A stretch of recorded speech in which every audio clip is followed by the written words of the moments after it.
بسم اللہ الرحمن الرحیم۔ دنیا میں موجود ہر انسان یہ چاہتا ہے کہ اس کے رزق میں کشادگی ہو، اس کے رزق میں اضافہ ہو، وہ پریشان حالی سے نکلے اور اس کے رزق میں وسعت ہو۔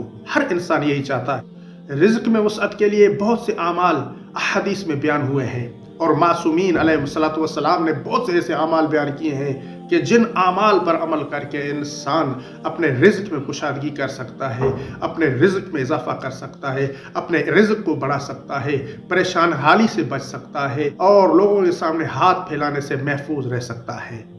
ان میں سے ایک سورہ واقعہ ہے۔ انسان کو چاہیے کہ روزانہ نماز مغرب اور عشاء پڑھنے کے بعد سورہ واقعہ کی تلاوت کرے۔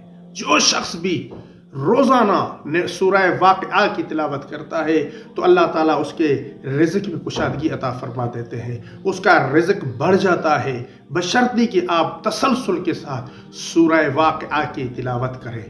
اور اگر آپ قرآن مجید نہیں پڑھے ہوئے ہیں، کیونکہ اکثر لوگ ہمارے معاشرے میں ایسے ہیں کہ جو قرآن مجید پڑھے ہوئے نہیں ہیں، انہیں قرآن پڑھنا نہیں آتا، تو ان کے لیے بھی آج میں ایک عمل بیان کرتا ہوں کہ جو عمل معصومین علیہ السلام نے بیان کیا ہے۔ اور وہ عمل کیا ہے؟ وہ عمل بہت آسان عمل ہے، اور وہ عمل ہے جب بھی آپ کھانا کھا رہے ہو تو کھانا کھانے سے پہلے اپنے ہاتھوں کو دھو لیا کریں۔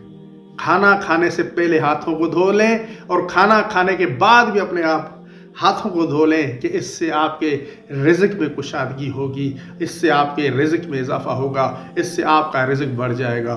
اور یہ بات یاد رکھیں کہ ہمیشہ اللہ تعالیٰ کو یاد کرتے رہے، ذکر خدا میں مشغول رہے، کہ ذکر خدا میں مشغول رہنے سے انسان کے رزق میں اضافہ ہو جاتا ہے اور انسان کے رزق کی تنگی ختم ہو جاتی ہے۔